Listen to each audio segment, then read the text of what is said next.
Fala um pouquinho do São Paulo. São Paulo meteu 4 no Vasco, dando ao Corinthians chance de sair da zona de rebaixamento. Só ganhar do Flamengo no Rio. É só isso. E ele sai da zona de rebaixamento. E o Vasco entra. 4-2 para o São Paulo, estádio lotado. Foi para isso tudo, Bruno? Foi um jogo bem difícil para o São Paulo, né? Não foi um jogo fácil, não. O São Paulo conseguiu a vitória no final, com um gol aos 43, outro aos 46. E foi um jogo com vários momentos, né? O Dorival ele começou com uma escalação um pouquinho diferente do que ele vinha montando, com um time, assim, dá para dizer, um pouco mais ofensivo, porque ele normalmente vinha trabalhando com 3 homens de meio ali, o Pablo Maia, o Neves, o Nestor, e mais um atacante meia que recompõe bastante. Pode ser o Alisson, o Wellington Rato, o Michel Araújo. E 2 que trabalham menos sem a bola, né? Luciano, Marcos Paulo e Calleri, 2 desses 3. Quando o Calleri está à disposição, é o Calleri e um dos 2. Hoje ele começou com os 3, né? Com Luciano, Marcos Paulo e Calleri. Então o São Paulo, que nos últimos jogos tem se caracterizado por uma segurança defensiva, ele estava um pouquinho mais exposto. O Marcos Paulo era o responsável por fechar o lado esquerdo e ele tinha dificuldade para fazer isso. O Vasco tem o Puma Rodrigues, que é um lateral que vai muito bem na frente. Então o São Paulo estava com dificuldade, foi um jogo aberto desde o início. O Vasco teve oportunidades, o Rafael fez boas defesas e o São Paulo também tinha as oportunidades dele. Mas o São Paulo conseguiu fazer 2 gols na primeira etapa. O primeiro, num lance que a defesa do Vasco estava toda fechada, aí o Marcos Paulo, o Luciano foram disputando e a bola chegou no Calleri.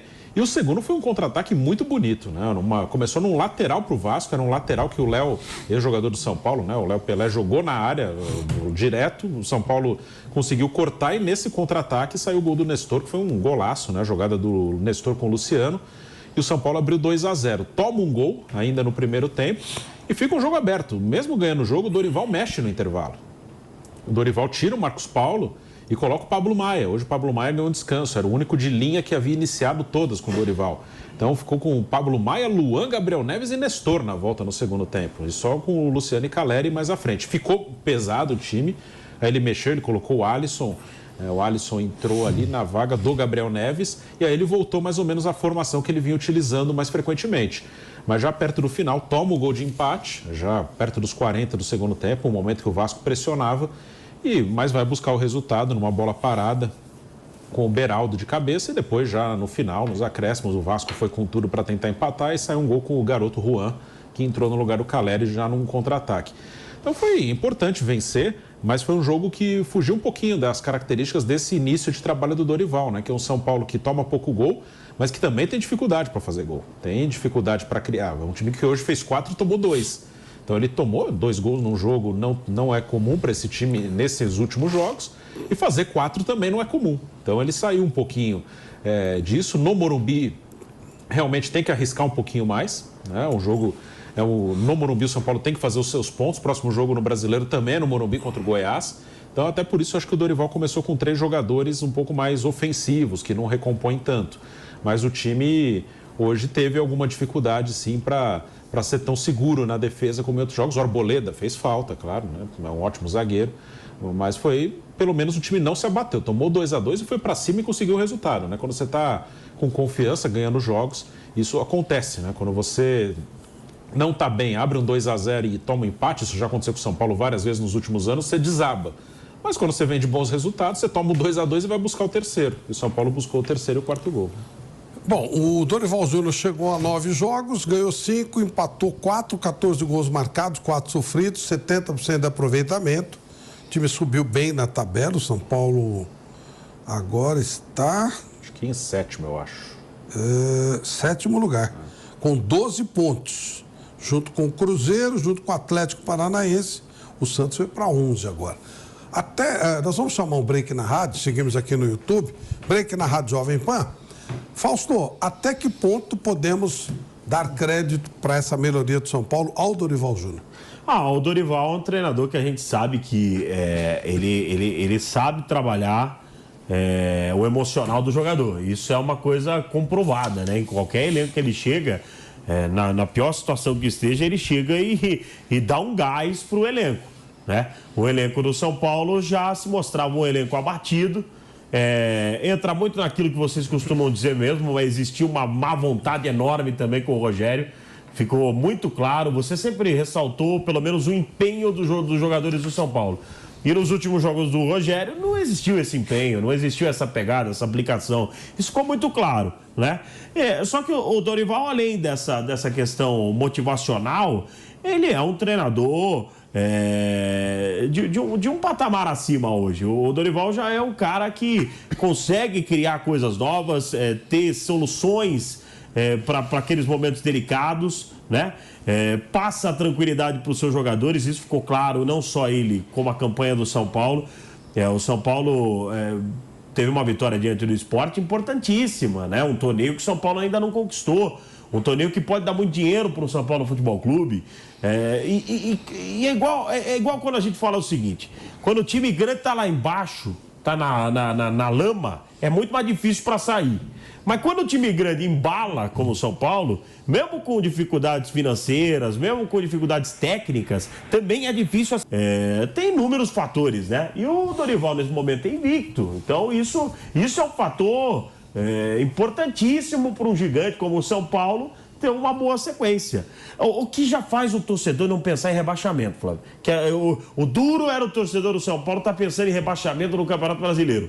Hoje, o São Paulo desse jeito dificilmente vai correr risco e aí pode sonhar sim com uma vaguinha lá atrás, brigando por uma vaguinha na Libertadores da América. É um time, eu vou mais ou menos na sua linha. Não mudou tecnicamente, não. Mas é um time que voltou a ter aquela aplicação e vontade que tinha em determinados momentos com o Rogério. A gente olha aqui o calendário de São Paulo, tem um jogo com esse Puerto Cabello, né, fora de casa, que essa coisa aqui, né? Aí depois ele joga no Campeonato Brasileiro com Goiás em casa, como você já citou, Bruno, com o Sport em casa, pela Copa do Brasil, sai para jogar com o Grêmio, depois ele pega o Tolima em casa e joga com o Palmeiras em casa. Uma série muito boa dentro de casa. Só vai achar problema contra o Palmeiras. Contra o Palmeiras, teoricamente é isso. Teoricamente. Até onde vai esse time de São Paulo, Bruno? É um time que pode brigar ali por vaga em Libertadores, tem muitas vagas. Eu tenho dito aqui que tem uma coisa que tem que ser observada, de pegar o que aconteceu o ano passado. No ano passado, o São Paulo chegou em 2 finais e uma semifinal. E no Campeonato Brasileiro teve alguns momentos complicados, acabou terminando em 9º.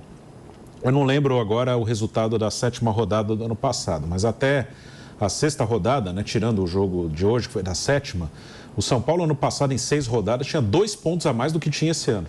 O São Paulo começa bem o Brasileiro do ano passado. Mas, depois, quando avança o mata-mata da Sul-Americana, a Copa do Brasil, nas fases mais complicadas, o time se enrola no Campeonato Brasileiro. O São Paulo jogou a primeira fase da Sul-Americana ano passado com o time reserva e não teve problema. Por isso que dava para descansar um pouco mais e começa bem o Brasileiro. Mas quando vai para a fase final da Sul-Americana, começa a pensar em título da Sul-Americana. E aí o São Paulo começa a cair no Brasileiro. Então tem que ter esse cuidado para preservar o elenco, porque ano passado, quando encavalou tudo, o time caiu no Brasileiro, chegou a se aproximar de zona de rebaixamento e depois que passaram as Copas, ele voltou a melhorar e terminou em 9º. Ficou uma posição abaixo de vaga em Libertadores. Então o São Paulo tem que ter esse cuidado, né, de não desgastar demais. O Dorival está, por enquanto, tendo esse cuidado e está dando certo, ele está conseguindo revezar bem o elenco, trocou 5 do jogo de quarta-feira para o jogo de hoje. E agora, nessa sequência... São Paulo estava na 3ª posição, Bruno. Sim, estava na 7ª rodada, estava em 3º lugar. De 2022. Agora está em 7º, está até um pouco pior. Isso aí. São Paulo começou bem o ano passado, ele começou bem. Aí depois que encavalou tudo, que complicou. Então tem que ter esse cuidado. Essa semana, por exemplo, claro que eu não sou da comissão técnica, eu não tenho todos os dados, não tenho nem capacidade de fazer planejamento, porque eu não trabalho em clube de futebol. Eu mandaria o reserva do reserva para a Venezuela. Sabe como é que é a viagem? O São Paulo sai amanhã à noite. Sim. E chega na segunda-feira à noite lá. É um negócio impressionante. Eu acho que nessa sequência tem 2 jogos que dá para descansar. Para a Venezuela, alguns titulares eu nem mandaria para viagem. Porque vai... Mas quem está se comportando mal. Dá para... Porque esse cara que chega atrasado, se comporta mal, manda para lá, pô. Com o time reserva dá para ganhar o jogo lá. E se não ganhar lá... Tem 2 jogos no Morumbi depois, tem o Tolima e o Tigre. Então, a Sul-Americana, o São Paulo está numa situação confortável.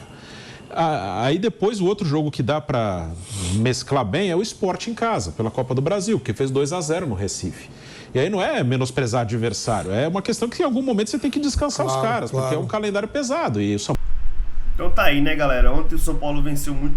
Não vou dizer que venceu bem, mas eu acho que defensivamente São Paulo teve algumas falhas assim, mas ofensivamente São Paulo criou também mais jogada também, né? Então foi um jogo mais aberto aí do São Paulo, né? O São Paulo sem Arboleda, cai muito o poder defensivo do São Paulo. Eu acho que o Luan, ontem eu não gostei muito do jogo dele não, cara. Eu acho que o Pablo Mar fez falta ali na marcação ali. O Luan ainda tá muito lento ainda, né? Sempre chegando antes na jogada. Então acho que isso prejudicou um pouco. Mas ganhou 12 pontos ali. São Paulo ganhando do Goiás no sábado, já chega ali, já tá no G4 praticamente. Então aí somando ponto, porque a primeira meta é os 45. Depois pensa numa vaga na Libertadores, se for possível, né? Quarta agora contra o Puerto Cabello, eu ia com todo o time todo reserva já, né? Pra ir com força máxima contra o Goiás, valeu? Se inscreve no canal, deixa o like, comenta a opinião de vocês aí nos comentários aí. Mais uma vitória do Tricolor aí, mais de 57 mil pessoas aí no Morumbi, foi lindo ontem, espetacular, valeu? É nóis, vamos São Paulo!